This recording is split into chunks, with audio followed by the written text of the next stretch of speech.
आप सभी को मेरा नमस्कार, वंदे मातरम। इस वीडियो में हम आज कक्षा 8वीं के हिंदी विषय से पाठ 8 एक सांस आज़ादी के नामक एक छत्तीसगढ़ी कविता को पढ़ने वाले हैं एवं मैं इसका हिंदी में अर्थ आप लोगों को समझाने वाला हूँ। चलिए प्रारंभ करते हैं। सबसे ऊपर हमें पाठ 8 एक सांस आज़ादी के लिखा हुआ मिलता है। इसके जो लेखक हैं, रचयिता हैं या फिर कवि हैं, वे डॉक्टर जीवन यदु जी हैं। तो इसमें इस कविता में हमें आज़ादी अर्थात स्वतंत्रता का महत्व समझाया गया है और गुलामी को सबसे खराब कार्य बताया गया है। ठीक है, तो चलिए देखते हैं क्या इसमें कहा जाता है। जिंदगी में आज़ादी के बड़ महत्तम है, अर्थात जिंदगी में आज़ादी का बहुत महत्व है। मनखे भर नई भलुक सबो प्राणी आज़ादी के हवा में सांस लेवैला पसंद करते। मनखे भर नहीं मतलब मनुष्य ही नहीं, भलुक सबो प्राणी आज़ादी के हवा में सांस लेवैला पसंद करते हैं। भलुक मतलब बल्कि सभी प्राणी आज़ादी के हवा में सांस लेना पसंद करते हैं। गुलामी के बड़ा सुहारी ले आज़ादी के सुखा रोटी है ज़्यादा गुरतुर लगथे। गुलामी की मिठाइयों से ज़्यादा आज़ादी की सूखी रोटियां अच्छी लगती हैं, ऐसा यहाँ पे कहा जाता है। ये छत्तीसगढ़ी कविता में कवि ऐसने किस्म के भाव ला प्रकट करे थे। इस छत्तीसगढ़ी कविता में कवि ने इसी प्रकार के भाव को प्रकट किया है, अर्थात इसी प्रकार की भावना को प्रकट किया है। तो चलिए कविता को देखते हैं। जियत जागत मनखे बरजे धर्म बरोबर होथे, एक सांस आज़ादी के 100 जन्म बरोबर होथे। तो इसके अर्थ को अगर हम समझेंगे तो जियत जागत मतलब जीते जागते, मनखे मतलब मनुष्य, बर मतलब के लिए, जे मतलब ये, धर्म बरोबर होते मतलब धर्म के बराबर होता है। एक सांस आज़ादी के 100 जन्म बरोबर होते। स्वतंत्र रूप से एक सांस भी लेना गुलामी के 100 जन्मों के बराबर होता है, यहाँ पे ऐसा कहा जा रहा है।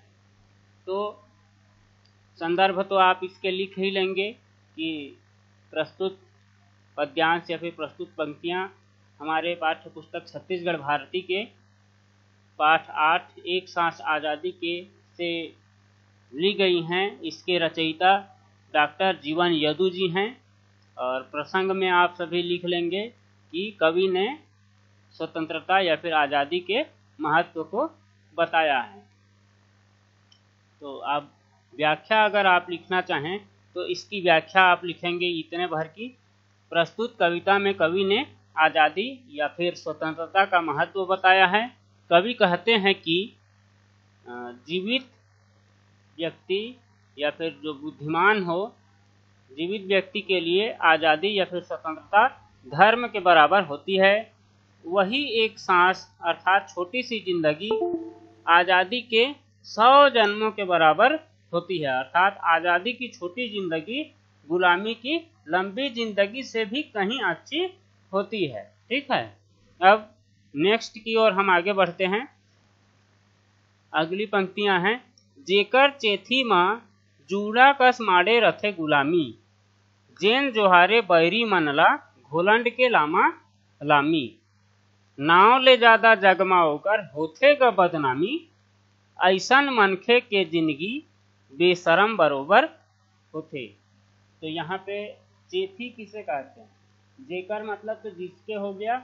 अब चेथी शब्द का अर्थ आप लोग ये समझिए कि आपके सिर के पिछले भाग का सबसे नीचे वाला हिस्सा और गले का सबसे ऊपर वाला हिस्सा चेथी कहा जाता है। ठीक है, तो जब हम आप लोग बैलगाड़ी देखे होंगे या फिर बैलों के ऊपर कुछ हल चलाते हुए देखे होंगे तो उनके सिर के ऊपर या फिर सिर के गले के ऊपर एक लकड़ी का लगा हुआ रहता है जिसे जूड़ा कहा जाता है, ठीक है।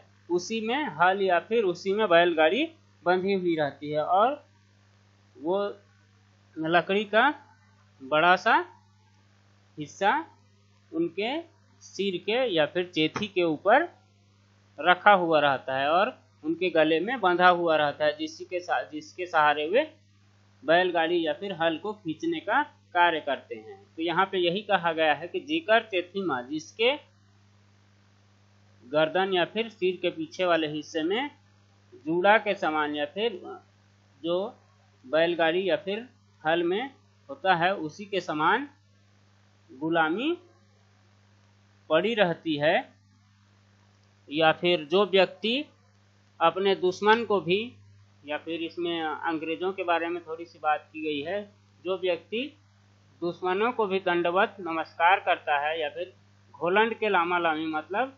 सोकर प्रणाम करते हैं, उसे या दंडवत नमस्कार करना कहते हैं, आप सभी जानते होंगे। तो सोकर प्रणाम करता है या फिर नमस्कार करता है, सलाम करता है, नाव ले ज्यादा जगमा होकर होतेगा बदनामी। ऐसे चापलूस लोगों की जिंदगी में उनके नाम से ज्यादा उनकी बदनामी होती है, ऐसा यहाँ पे कहा गया है। नाव ले ज्यादा मतलब उनके नाम से ज्यादा जग में मतलब विश्व में ओकर मतलब उस व्यक्ति की होतेगा बदनामी मतलब बदनामी होती है। ऐसन मनखे के जिंदगी, ऐसे व्यक्तियों की जिंदगी बेशर्म बरोबर होते, बेशर्म के समान होती है। तो इसमें संदर्भ में वही रहेगा। प्रसंग में आप लोग लिख सकते हैं कि कवि ने चापलूसों के बारे में बताया है, कवि ने गुलामी करने वाले चापलूसों के बारे में बताया है, ऐसा आप प्रसंग में लिख सकते हैं। अब जब हम इसकी व्याख्या करेंगे तो आप स्पष्ट रूप से लिख सकते हैं कि कवि कहते हैं कि जिसके गले के ऊपर गुलामी रूपी जूड़ा रखा हुआ है, जो दुश्मनों को दंडवत नमस्कार करता है अर्थात सलाम करता है, ऐसे चापलूस लोगों का नाम से ज्यादा बदनामी होती है। ऐसे चापलूस व्यक्तियों की जिंदगी बेशर्मों जैसी होती है, अर्थात दुश्मनों की गुलामी और चापलूसी करने वाले व्यक्ति से बढ़कर कोई और दूसरा बेशर्म नहीं है, ऐसा आप लिख सकते हैं। लहू के नदिया तौर निकलते वीर हजत के बेरा, सूरज निकलते मेट के गरिया बादर वाला घेरा, उजियारी ले तभे उछलते अंधियारी के डेरा, सबे परानी बर आजादी करम बरोबर होते।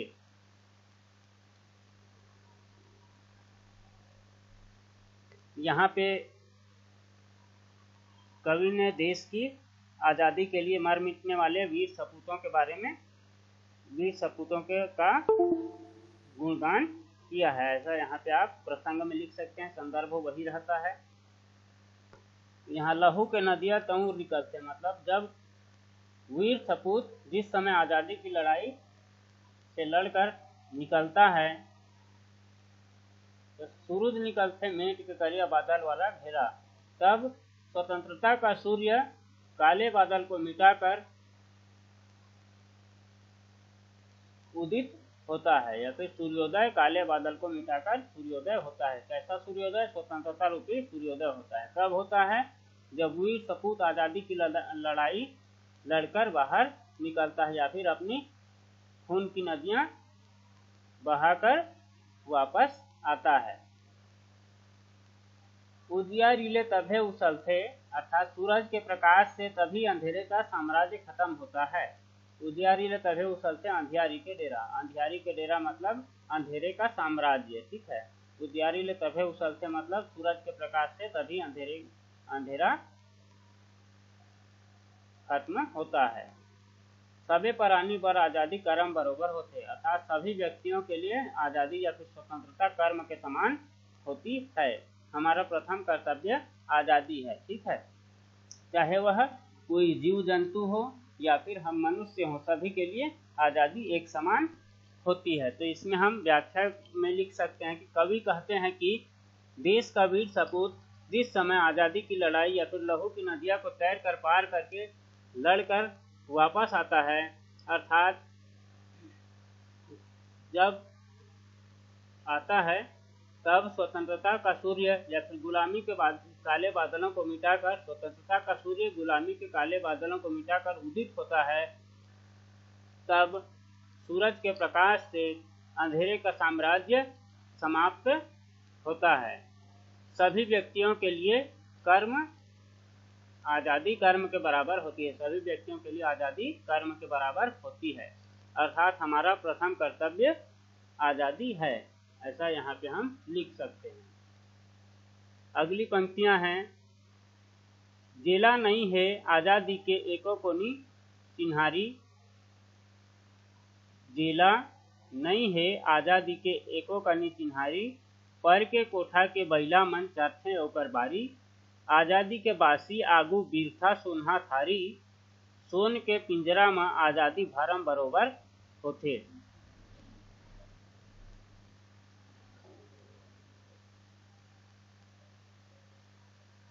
यहाँ पे संदर्भ वही रहेगा, प्रसंग में आप सभी लिख सकते हैं कि कवि ने आज़ादी को किसी भी मूल्यवान वस्तु से अधिक अमूल्य बताया है, ऐसा यहाँ पे आप लिख सकते हैं।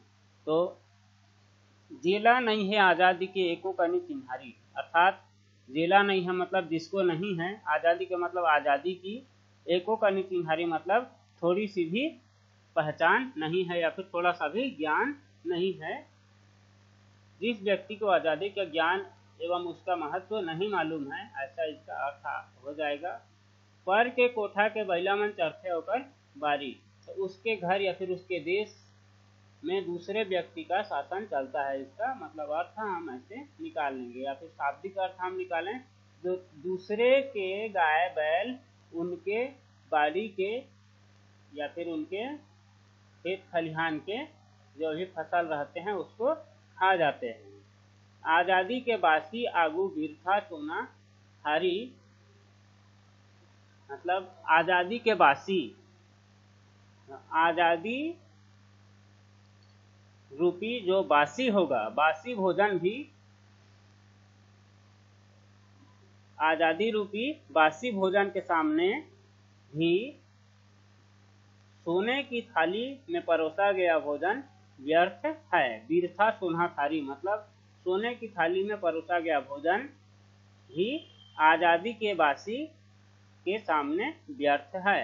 आज़ादी के बासी आगू मतलब आज़ादी के बासी के आगे सोने की थाली में परोसा गया भोजन भी व्यर्थ है। सोने के पिंजरा में आज़ादी भरम बरोबर होते, सोने के पिंजरे में बंद पक्षी के समान गुलाम व्यक्ति है। सोने के पिंजरे में बंद पक्षी को अपनी आज़ादी का भ्रम होता है, न कि वह आज़ाद होता है। तो गुलामी करने वाले व्यक्ति या फिर चापलूस इसी प्रकार के होते हैं कि उन्हें लगता है कि हम आज़ाद हैं, किंतु वे सोने के पिंजरे में कैद होने के समान गुलाम ही होते हैं, ऐसा यहाँ पे बताया गया है। तो आप लोग इसकी व्याख्या लिखना चाहें तो व्याख्या लिख सकते हैं कि कवि कहते हैं कि जिस व्यक्ति को आज़ादी का ज्ञान एवं उसका महत्व नहीं मालूम है, तो उसके घर में दूसरे व्यक्ति का शासन चलता है या फिर उसके देश में दूसरे व्यक्ति का शासन चलता है। आज़ादी की सूखी रोटी अमीरों के स्वादिष्ट भोजन से कहीं अच्छा होता है, या फिर आज़ादी रूपी बासी भोजन भी सोने की थाली में रखे हुए व्यंजनों से कहीं अच्छा होता है। सोने के पिंजरे में बंद पक्षी के समान गुलाम व्यक्ति होता है। सोने के पिंजरे में बंद पक्षी को अपनी आज़ादी का भ्रम होता है, ना कि वह आज़ाद होता है, ऐसा इसका अर्थ आप लिख सकते हैं।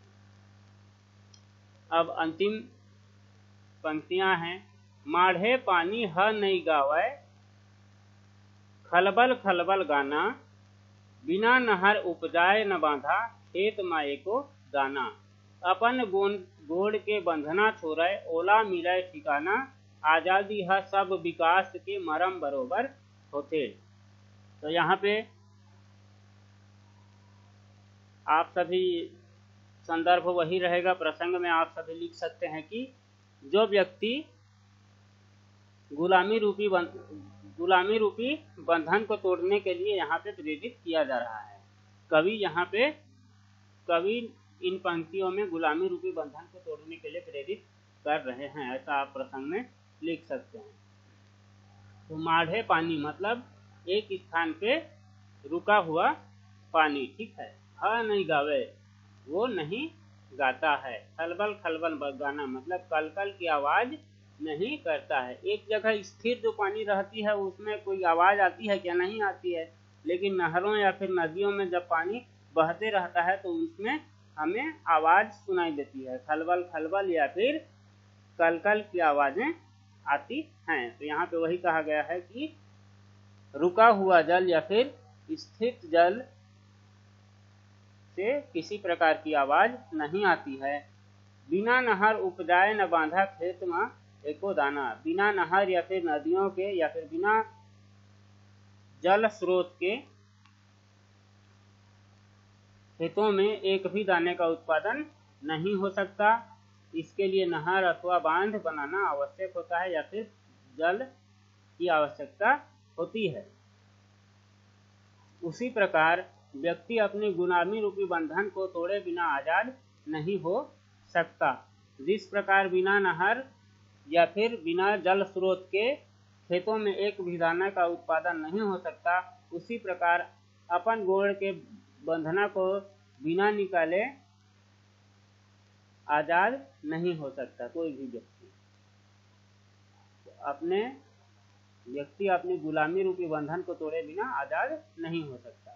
गोड़ के बंधना मतलब पैरों में, गोड़ मतलब पैर, बंधना मतलब बंधन, छोड़े मतलब खोलना, ओला मिले ठिकाना मतलब उसको ठिकाना मिलता है। तो जो व्यक्ति अपने पैरों में बंधी हुई गुलामी रूपी जंजीर को तोड़कर आगे बढ़ना चाहता है, उसी को उसकी मंजिल प्राप्त होती है। ठिकाना मतलब मंजिल, और मंजिल क्या है? आज़ादी है। आज़ादी है सब विकास के मरम बरोबर होते। तो आगे कहा गया है कि आज़ादी ही सभी विकास का मर्म है, अर्थात कारण है। मर्म मतलब होता है रहस्य, ठीक है। आज़ादी ही सभी विकास का रहस्य है या फिर कारण है।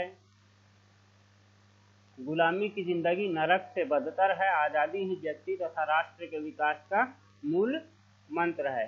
तो अगर आप इन 4 लाइन के व्याख्या या फिर अर्थ लिखें तो आप लिख सकते हैं कि कवि कहते हैं कि रुका हुआ या ठहरा हुआ पानी कलकल का गाना गा नहीं सकता।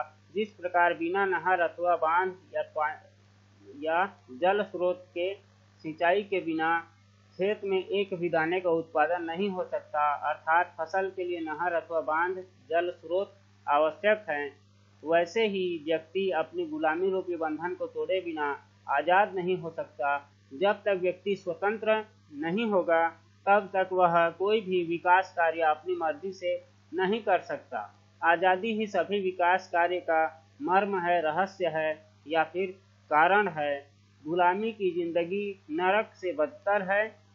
आज़ादी ही व्यक्ति तथा राष्ट्र के विकास का मूल मंत्र है। ऐसा आप इसमें लिख सकते हैं। तो इस कविता के जितने भी भावार्थ थे वे यहीं पर समाप्त होते हैं।